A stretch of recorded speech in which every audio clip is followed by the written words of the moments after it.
chapter 8. That same day King Xerxes gave Queen Esther the estate of Haman, the enemy of the Jews.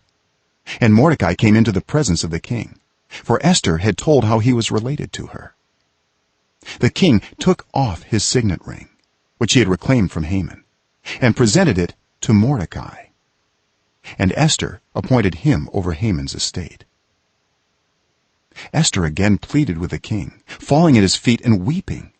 She begged him to put an end to the evil plan of Haman the Agagite, which he had devised against the Jews. Then the king extended the gold scepter to Esther, and she arose and stood before him.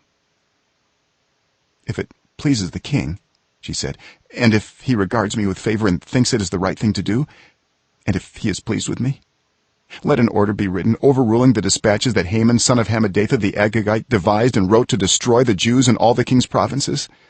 For how can I bear to see disaster fall on my people? How can I bear to see the destruction of my family?"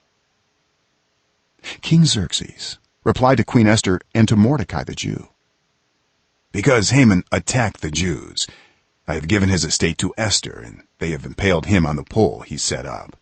Now write another decree in the king's name in behalf of the Jews, as seems best to you, and seal it with the king's signet ring.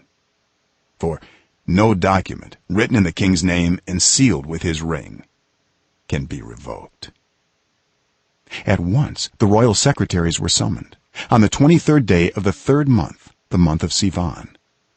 They wrote out all Mordecai's orders to the Jews and to the satraps, governors, and nobles of the 127 provinces stretching from India to Cush. These orders were written in the script of each province and the language of each people, and also to the Jews in their own script and language. Mordecai wrote in the name of King Xerxes, sealed the dispatches with the king's signet ring, and sent them by mounted couriers who rode fast horses especially bred for the king.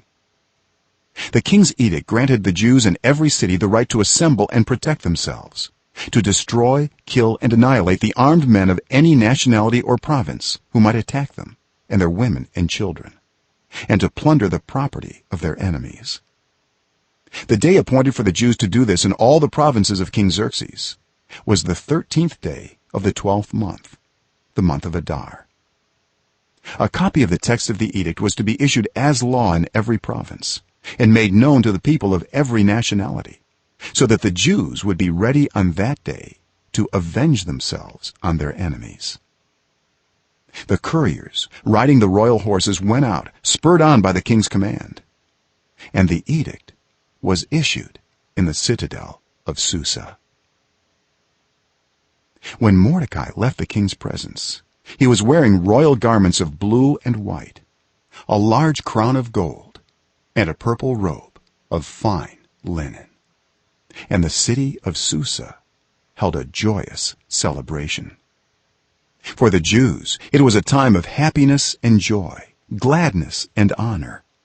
In every province and in every city to which the edict of the king came, there was joy and gladness among the Jews, with feasting and celebrating. And many people of other nationalities became Jews, because fear of the Jews had seized them.